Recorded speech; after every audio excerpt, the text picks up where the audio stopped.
Здравствуйте, товарищи, and welcome to a Let's Play I'm very excited to present. Well, I don't think it'll turn into a full-fledged Let's Play, but it's definitely a game I wanted to look at, and that is Democracy 3.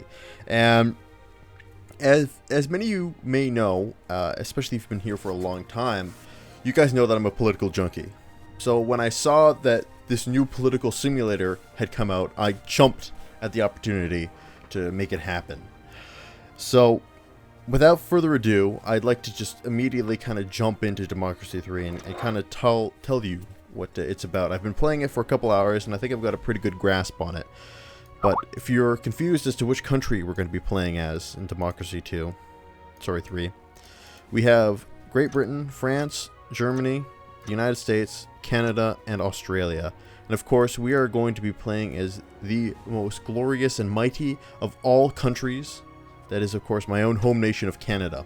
Canada became a self-governing dominion in 1867, while retaining ties to the British Crown. The government is a parliamentary democracy and a constitutional monarchy, with Queen Elizabeth II as head of state. The country is officially bilingual and multicultural. The economy is one of the largest in the world, relying primarily on its rich natural resources. Canada is a member of the G8, NATO, the Commonwealth of Nations, and the UN. We have about 33.5 million people, about 10 million square kilometers, life expectancy 81.7 years, blah blah blah blah blah. Moose population is an estimated 750,000. Maple syrup consumption per person is about 27 kilograms, or 0.26 kilograms per person. Big Mac index, $4.63. I like if you go here. You can see they have like little things like average consumption for the French is 5 million a week, or 50 million a week. For the Germans, I found this interesting. The sausage consumption of the Germans is about 60 pounds a person per year, and they drink about 119 liters of beer per person per year. The Germans eat more sausages than the Americans do beef, apparently, because the American beef consumption is only 57.4 pounds per person. And that to me is just fascinating. Anyway, onwards to the great nation of Canada. So one of the great things here is we're going to be the Socialist Party, but we get to name what our party is going to be. And my party is going to be Stalin's Super Fun Happy Party of overall positive experiences. If I misspelled anything, I apologize. There's no spell check here. And our enemies, we'll make them the Conservative Party, but they will be the racist Genocidal Party of Baby Eaters. So, we're going to keep everything here as it is. Term length is 5 years, which is about the length. Actually, no, I'm going to switch it to 4 years. Because technically, the Prime Minister has to call an election every 5 years, but they usually have them every 4 years. Term limit, no limit, because the Prime Minister can run as long as he wants to. All that stuff is okay. So off we go. So here we go. Congratulations on your victory. Welcome to your new job as Prime Minister.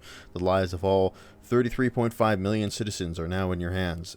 As you imagine, there are a number of situations of concern that you will need to deal with as soon as possible, keeping an eye on long-term improvement of our citizens' quality of life. Please do not forget you face re-election in 4 years, so you will need to monitor the opinion polls and your party membership. Good luck. Begin my term in office. So, what the hell does all this crap mean? Well, let's start in the center here. And this is our society. It's broken down into various constituencies of people. And these bars represent how they feel about us. So the socialists are pretty stoked that we're in power. The religious people, not so much. They're a little bit less stoked that we're here. So, with that in mind, let's delve in a little bit deeper into these numbers, because we can click on this and we can see who the socialists are, what they believe, what policies I'm doing to help them, what policies I'm doing to hinder them. And then if we go to the religious people, we can see the exact same, because, oh no, we got this abortion law that makes them all sad. So they're not happy about my abortion law, mainly, because that's all that they really care about. They don't care about my tax policies, blah, blah, blah. They just care about the abortion law and same-sex marriage. So if we click here, we can see our popularity is apparently not so hot. We're only at 28.2%. And we go to the detailed polls, we can see where we're winning, where we're losing. So the retired people are super supportive of us, which is great, because you always want old people to be on your side, because they have nothing better to do than complain to all your friends about how good or bad you are, and then go out and vote for you on election day. As you can see, it breaks it down on a various number of scales here. And if we also want, we can break that down even further and go to a focus group. And we can get, let me see the detailed polls. There we go. Focus group of people in our country. And as you see, people are multifaceted. They do not just belong to one section. So we can see that she is highly influenced by the socialists. She's a commuter. She's middle income. She's a state employee. But she's also partly conservative, and obviously she's part of everybody. So overall, all these factors come together and amalgamate in her approval rating of me, which is just under 50%. So she's slightly unhappy with my government. We go over to Sarah Khan. She's even more unhappy. We go to this little old lady, and she's very unhappy with me.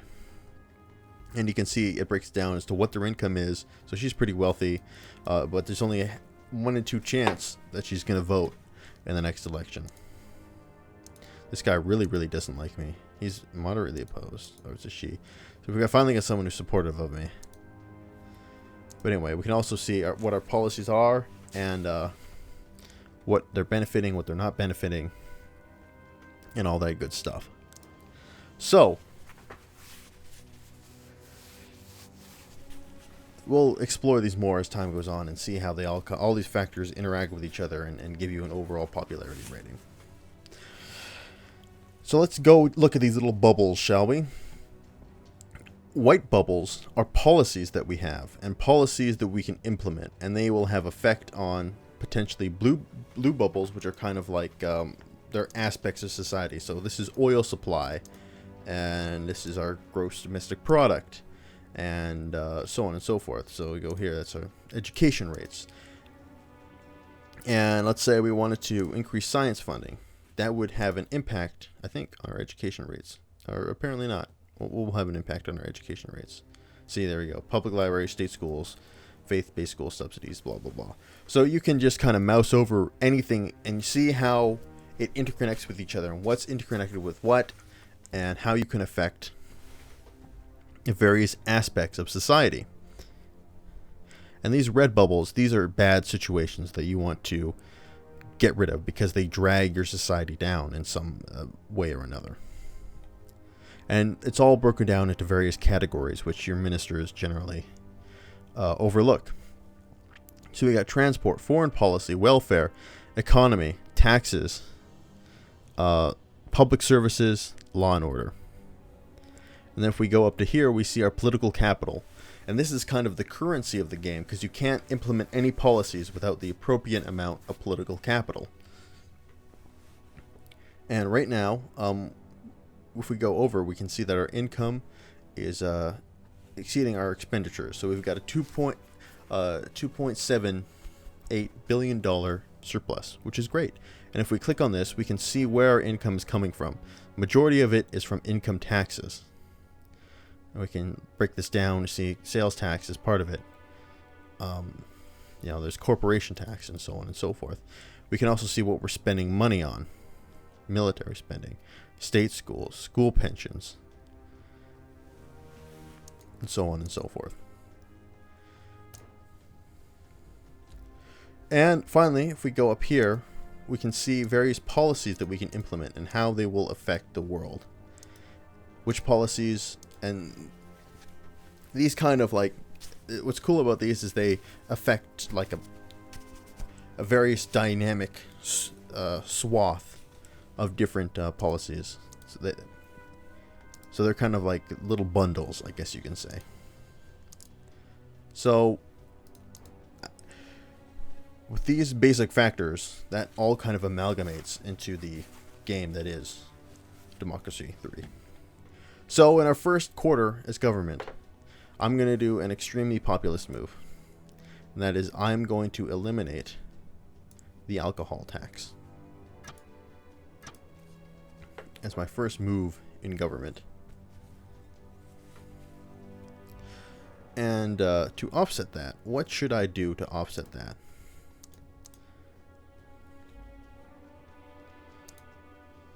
Perhaps we should implement our luxury goods tax. Do we have a luxury goods tax? No, we do not. Or we can go to our sales tax, change that. So many options, so many different things you can do when you're in the big chair. But for now, we are going to off-put that with a little bit of a luxury tax. We'll keep it down a little bit. They get 30%. And that'll be our turn. So we go to the next turn, and we see how we've done. So, budget bouncer. Hooray. Using a combination of prudence and economic ability, you've managed to keep your country's finances black for 5 whole years. Congratulations. So, when we look and see what has happened, we can see that our poverty rates have gone down, which is great. Mainly due to our elimination of the alcohol tax, apparently. And also we have a new choice for this quarter. And that is, debt collection agencies have been in the news because of the aggressive methods they are using to extract payment from the people who owe large sums of money. These debt collection agencies provide a credit to people whom larger and more respectable companies will not lend money to. A law is proposed to limit the ways in which such agencies will operate. Because I'm such a galvanizing, fire-breathing socialist, we're going to eliminate some of these debt protection. Or we're going to eliminate these, limit them in terms of their scope. We can also see how things are doing. We have a budget surplus of lots of money, which is great.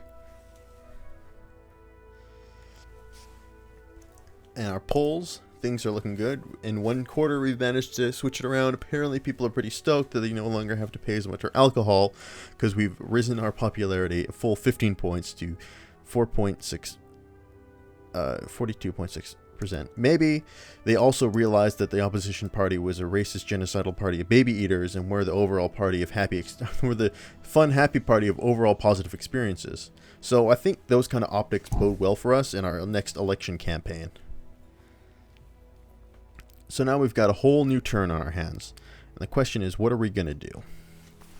And as any politician worth their salt will tell you, is you've got to spend time identifying which constituencies are yours, and you need to shore up and get excited for you, and which constituencies are not yours, and you can ignore completely and not have to worry about what they're going to do, what they're going to say, because no matter what you do, they're never going to vote for you anyway. So right now, the religious people are never ever going to vote for me because, well, because of the abortion law, mainly. So one of my favorite things to do when I have the political capital is to immediately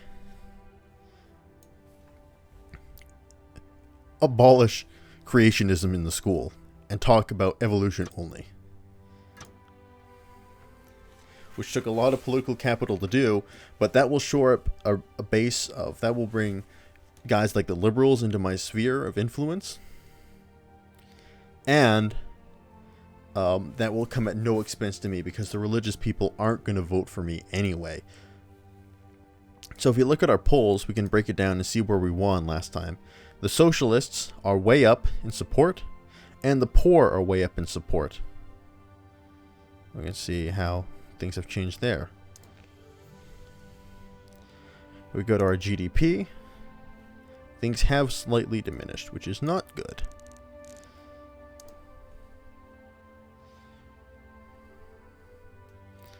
Unfortunately, our productivity is uncompetitive. Our economy is uncompetitive. And that's mainly because our productivity is low. So the question is, how can we increase productivity?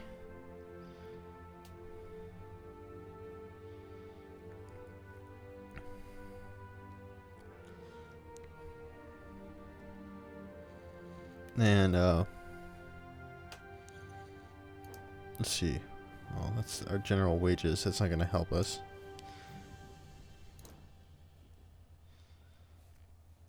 We can increase some of our productivity long term by increasing our science funding. So let's do that. Oh, I've got insufficient political capital apparently. Oh, that's because I spent the last turn abolishing creationism. So we'll wait till next turn and see how things are going there. So crime is down.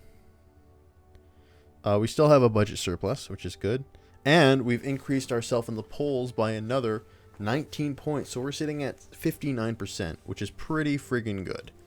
Anyone who tells you you've got 59% in the polls, you'd be laughing about that, because the next election is going to be a landslide. So we can also look at our new issues on our table, and one is there's a pressure to ban religious emblems in school, which would include wearing the hijab by female Muslim students and the wearing of the cross by Christian students. And of course, we're going to take every chance we can to spit in the eye of the religious constituencies and shore up our other bases, because there's nothing we can ever do to stop us. So we're going to introduce that ban.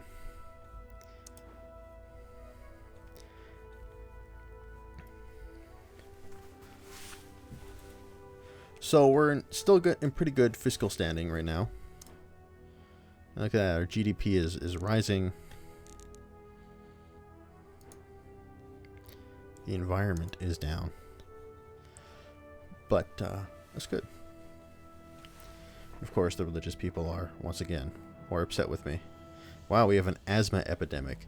So let's see if there's anything we can do to increase our economic standing. Because the environmentalists do not like me, and I think that's probably a constituency I can bring under my sway. So here's what I'm going to do. I am going to look at things such as hybrid cars initiative. That's something I'm definitely going to implement, because that makes pretty much everybody happy, except for oil demand will increase.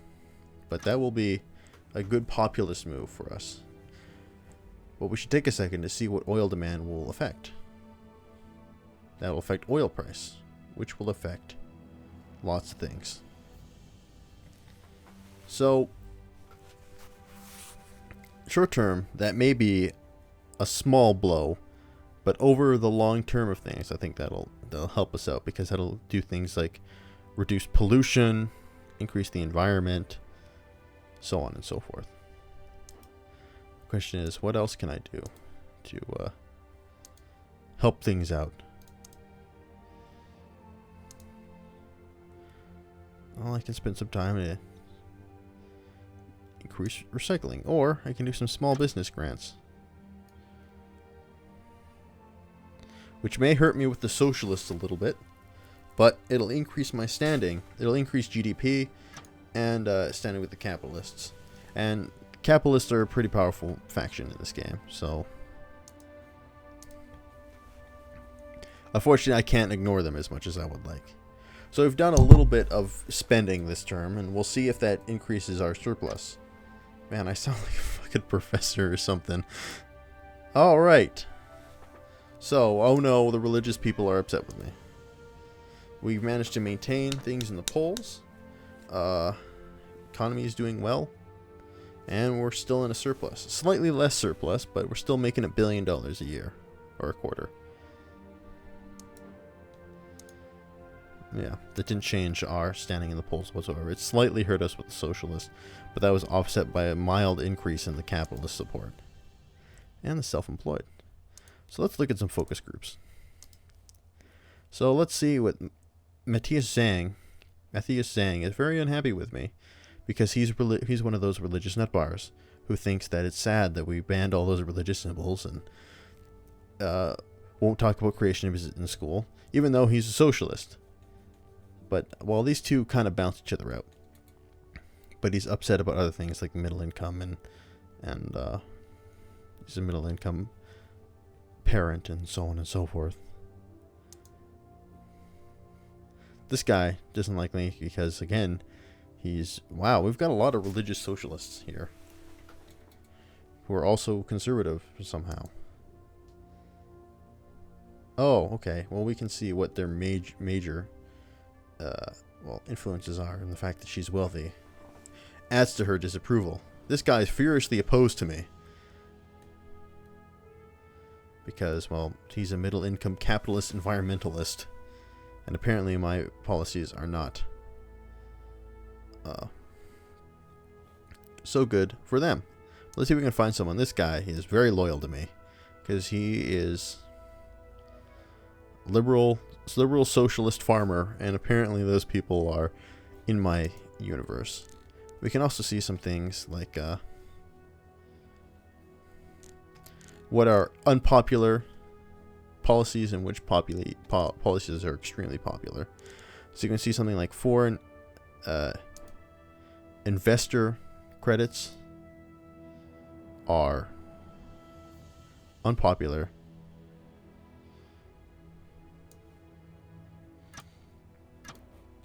And tobacco policies are unpopular. Wiretapping.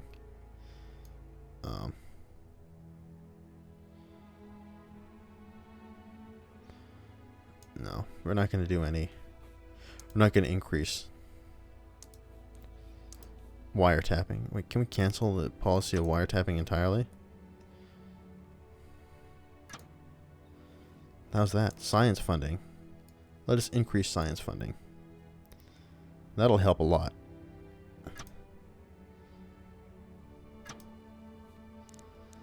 And I think that might, unfortunately, hurt a... Oh, wait. There's another important aspect of there that I want to show off. So we can see what's happened in our last quarter. Our education has gone up. Crime has gone down 10%. Violent crime 1%. Poverty nearly 10% gone down. Environment is up. Equality is up. Unemployment is down. Racial tension is down. CO2 emissions are unfortunately up. Poor earnings are up. High earnings are down. GDP is down. Alcohol consumption is up. Traffic congestion is up. Tourism is down. The one thing that worries me is the GDP.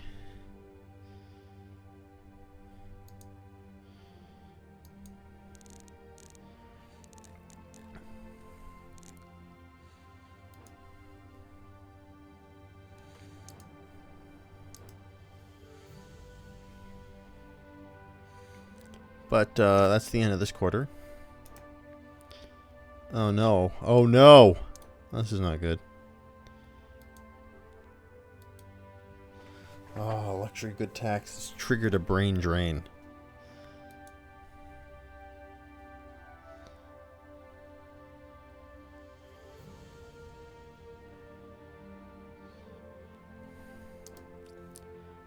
Well, that's not good.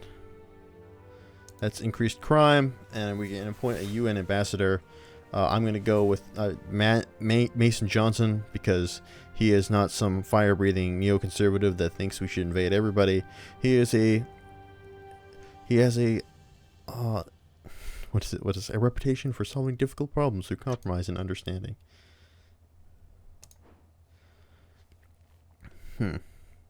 So we're going to cancel our luxury goods tax because we do not want a brain drain.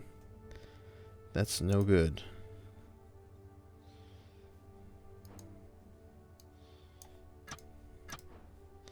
That may eliminate our surplus a bit. Well, our polls are we're still gaining in the polls.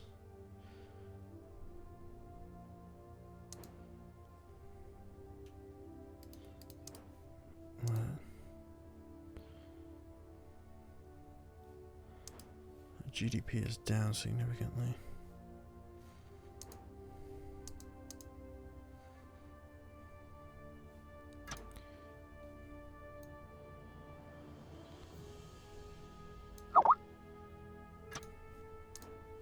I don't need that.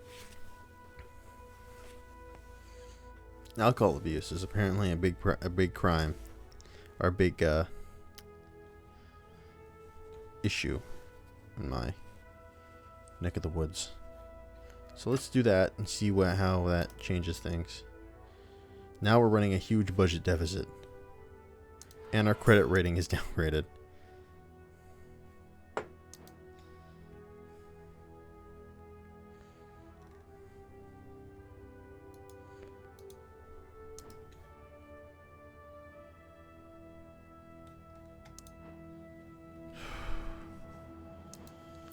What are they upset about? I didn't even do anything. Oh, except the fact that GDP is falling.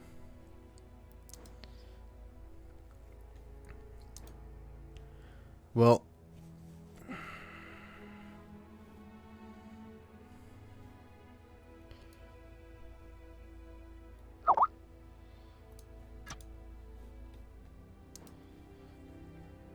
because what can we do to increase it? Environment is still a drag. How do we get rid of our asthma epidemic?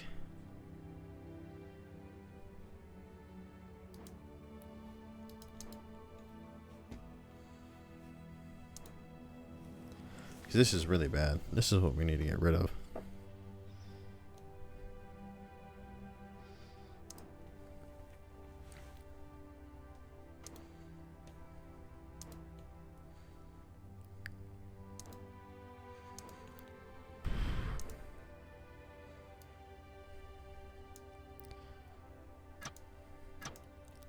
I'm going to spend a lot of money on funding science. Okay, well, mad cow epidemic is happening. Our GDP is down again. Jesus, this brain drain is killing us.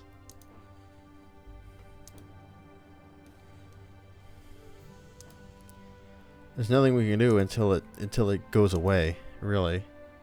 So we just got to try and weather the storm.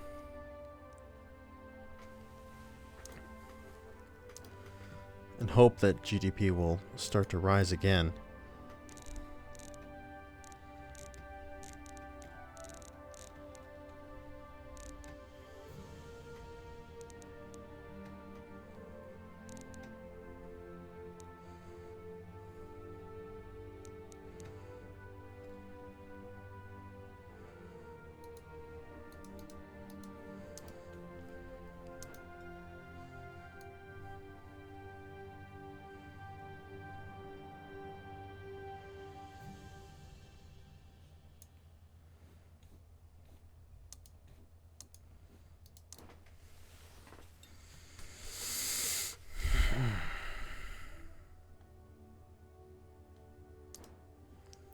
Increase technology grants.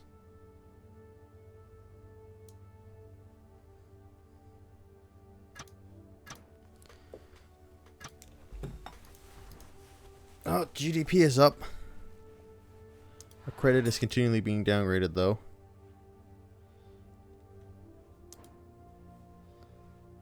Global economy is crashing. Maybe that's part of it.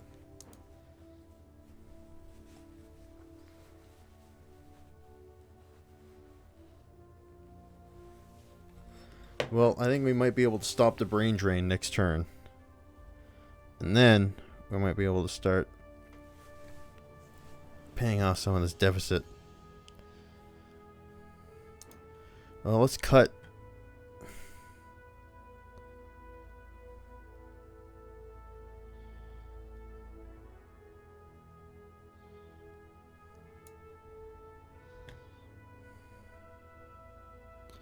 Some of our military to save some money. Well, pollution is at an end. Fracking. It'll drive energy prices down. We're still at 66% in the polls, which is pretty good.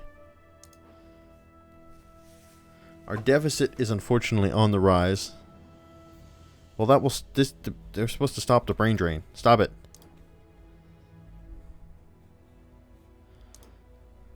Oh, GDP is, like I said, once again on the rise.